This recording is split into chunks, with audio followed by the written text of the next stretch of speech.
On the night of November 1st, 2003, Blackpool's promenade glittered beneath a chill autumn sky. The Irish Sea shimmered faintly under the streetlights, and the sounds of arcade machines, carnival music, and the distant crash of waves created a lively yet restless backdrop. Among the crowds, 14-year-old Charlene Downes moved with the restless energy of youth, her bright eyes reflecting curiosity and excitement of a Saturday night. She had kissed her mother goodbye on CCTV, her small act of affection now the last recorded glimpse of her life. Charlene's footsteps carried her past fish and chip shops and brightly lit arcades, the scent of fried food mingling with the tang of sea salt in the air. She met friends in the throng, laughing, teasing, blending into the bustle. Blackpool in 2003 was a town clinging to its seaside charm, but beneath the lights, a darker reality lingered. Children wandered freely, yet many were exposed to adult dangers hidden in plain sight. Charlene, like others, had learned to navigate a world where trust and threat often intersected. That night, the first whispers of concern began. She failed to return home.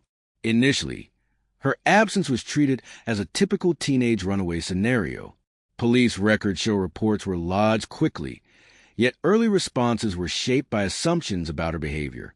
Families were advised to wait, to assume she would return. Yet those who knew Charlene sensed something different. There was unease in her disappearance, a subtle tension that suggested she had not simply run away. Rumors soon swirled across Blackpool. Stories of grooming at local takeaways, of strangers offering gifts in exchange for attention, circulated through whispered conversations in shops and schools. A 70-pound note reportedly given to Charlene became a symbol of a larger, more disturbing pattern. This small, tangible gift hinted at the manipulation and exploitation some children endured daily. Her family, meanwhile, combed streets, parks, and arcades, pleading for any sign of their daughter. The community watched silently, the evening's laughter a hollow echo in the shadow of growing anxiety. As night fell, Charlene disappeared entirely. CCTV footage and witness statements could only trace her so far. What was visible? A young girl mingling with friends, negotiating the busy promenade, ended abruptly. From the bright, chaotic scene, she vanished into darkness, leaving questions that would not be answered for years. For the authorities, the initial framing as a runaway meant critical hours were lost. Investigations moved slowly, constrained by biases and assumptions, failing to prioritize her as a potential victim of foul play. The turning point came gradually. As reports trickled in, inconsistencies emerged. Witness accounts conflicted. CCTV gaps became apparent, and local rumors suggested predatory behaviors in the area. Blackpool's reputation as a fading seaside resort, once celebrated for entertainment and charm, now framed a hidden undercurrent of risk. Adults who should have protected Charlene overlooked signals, either dismissing concerns or constrained by social prejudices. By the end of the night, the disappearance had shifted from a minor incident to a pressing, urgent investigation, though the path ahead will reveal systemic failures and societal blind spots that compounded the tragedy. Charlene Downes' life in Blackpool was shaped by turbulence, instability, and the quiet shadows of neglect. Her parents, Karen and Robert, struggled under the scrutiny of social services. Records indicate repeated interventions, reflecting concern for her welfare, but also the limitations of bureaucratic systems. Charlene's home life, marked by challenges and conflicts, created vulnerability that predators would later exploit. It was within these gaps that the local community and institutions failed to provide consistent safety nets. Blackpool itself, a town of bright lights and fading glamour, bore the hallmarks of economic strain. Shops and arcades thrived on tourism, yet the same streets provided opportunities for exploitation. Older men were known to groom younger girls, targeting their curiosity and desire for attention. Charlene was among those who encountered these dangers firsthand, with multiple accounts suggesting inappropriate attention that went unchallenged by authorities. Small gifts, casual interactions, and coercive manipulation created a web that was difficult for a child to navigate, especially without consistent adult protection. Her family were central figures in the unfolding story. Karen, protective yet often constrained by systemic barriers, expressed frustration at the dismissive attitudes of social services and law enforcement. Robert, similarly committed, struggled to reconcile hope with fear. Friends and schoolmates remembered Charlene as bright, engaging, and curious. These humanizing details, her laughter, small acts of kindness, and spirited personality, contrasted sharply with the grim reality of the dangers she faced. Institutions tasked with safeguarding her often overlooked the warning signs, constrained by procedural limitations, class assumptions, and misjudgments of credibility. Evidence later showed that this neglect was not unique to Charlene. The community had long been aware of patterns of exploitation, yet responses were fragmented. Police protocols focused on runaways. Social services emphasized monitoring rather than intervention, and schools often lacked training to identify subtle indicators of grooming. Charlene's experience underscores the intersection of individual vulnerability and systemic inadequacy. The factors that should have protected her instead contributed to a landscape where risk went largely unchecked. As November 2003 progressed, Charlene's absence became impossible to ignore. Her disappearance drew attention, not only from her family, but from the broader town. Residents recounted sightings, whispers, and recollections that collectively painted a picture of neglect and missed opportunity. Each thread, the interactions with older men, the warnings ignored, the signs of distress, built toward an understanding that this was no ordinary missing child case.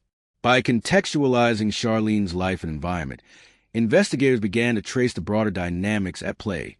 A young girl's vulnerability amplified by systemic blind spots, social prejudices, and a community's reluctance to confront uncomfortable truths. The investigation into Charlene Downes' disappearance exposed profound flaws, both procedural and cultural. From the outset, authorities treated the case through a narrow lens, framing her absence as voluntary rather than indicative of potential harm. Initial reports were logged, yet the response lagged behind emerging evidence. Critical early hours, when swift action could have changed outcomes, were lost to assumptions about her behavior. Over time, the narrative surrounding Charlene became clouded by derogatory labels. Authorities and local media described her with terms that reflected class bias, subtly shifting responsibility onto the victim rather than examining systemic failures or the potential culpability of adults in her life. Witness accounts, often inconsistent due to trauma or fear, were subjected to coercion or skepticism, undermining their reliability and delaying breakthroughs. These dynamics culminated in the 2007 trial of two men, an event intended to bring justice, but instead highlighting investigators' shortcomings. Key evidence was flawed, procedures mishandled, and the case collapsed, leaving her family bereft and frustrated. Rumors further complicated the investigation.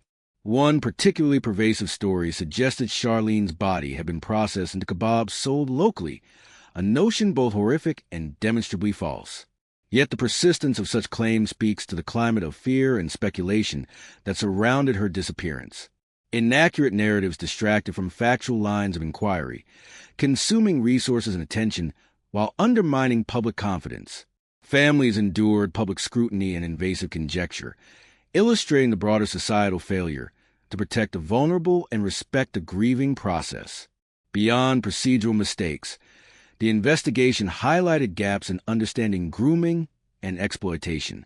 Police and social services had limited training in recognizing subtler forms of coercion, manipulation, and predation. Charlene's encounters with older men, which in retrospect fit clear patterns of grooming, were not immediately recognized as potential evidence. Interviews were inconsistently conducted, follow-up sporadic, and coordination between agencies often absent. The case became a lens through which institutional failures, bias, under-resourcing, and lack of expertise were starkly visible. Despite setbacks, investigators pursued leads meticulously. CCTV footage, witness interviews, and analysis of known suspects formed a patchwork of evidence that, while inconclusive, painted a portrait of risk and exploitation. Analysts noted that systemic blind spots, combined with societal stereotypes, contributed to missed opportunities for intervention. Charlene's disappearance revealed the complex interplay between individual vulnerability, procedural missteps, and a community's failure to recognize patterns of abuse that had existed long before November 2003.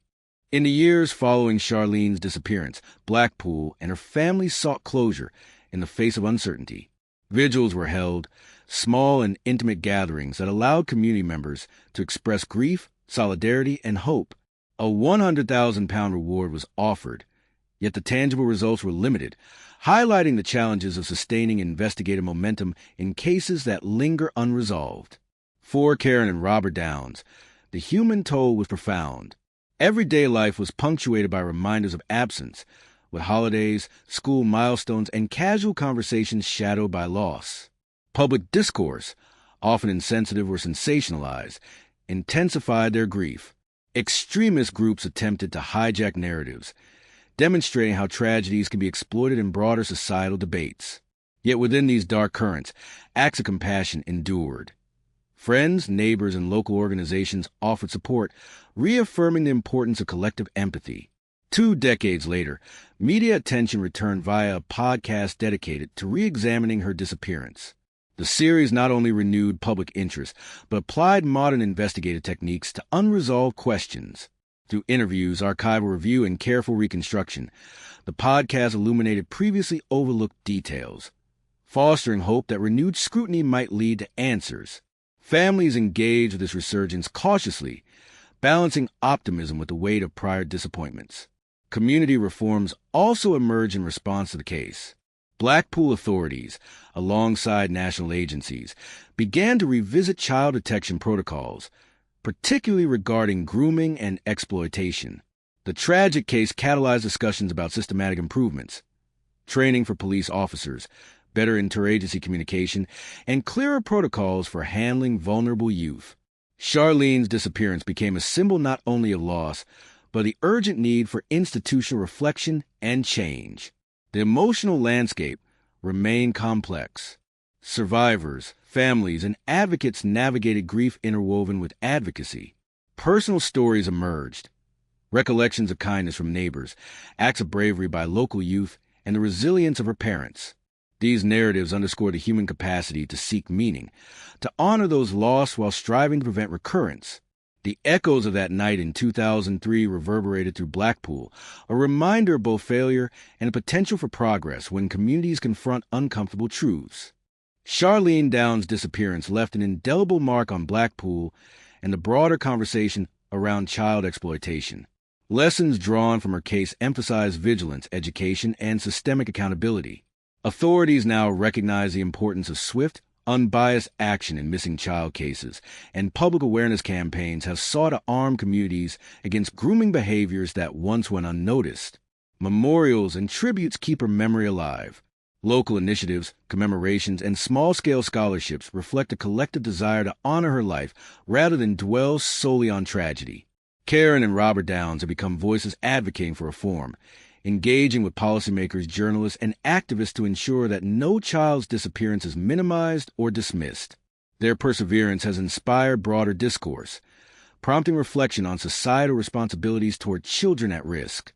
The enduring impact of Charlene's story lies not only in institutional reform, but in cultural awareness. Conversations about grooming, exploitation, and systemic bias have gained traction in schools, social services, and law enforcement. Her disappearance became a touchstone for education, advocacy, and vigilance, illustrating that tragedy can spur meaningful change when approached with empathy and purpose. While justice in conventional sense remains elusive, hope persists. Every review, podcast episode, and investigative article contributes to a broader understanding of the factors that led to her disappearance. The pursuit of answers, though ongoing, affirms a commitment to accountability, truth, and remembrance. In honoring Charlene, society confronts uncomfortable realities and reaffirms the importance of protecting its most vulnerable members. Blackpool's promenade still gleams beneath neon lights, the Irish Sea reflecting the town's flickering vibrancy. Amid the arcades and laughter of children, the memory of one young girl persists, a quiet reminder of both human fragility and resilience. Charlene Downes' story continues to unfold in the collective memory, urging vigilance, compassion, and the unwavering pursuit of justice. In that enduring reflection lies hope that her disappearance, while unresolved, has transformed awareness, policy, and hearts across a community determined to never forget.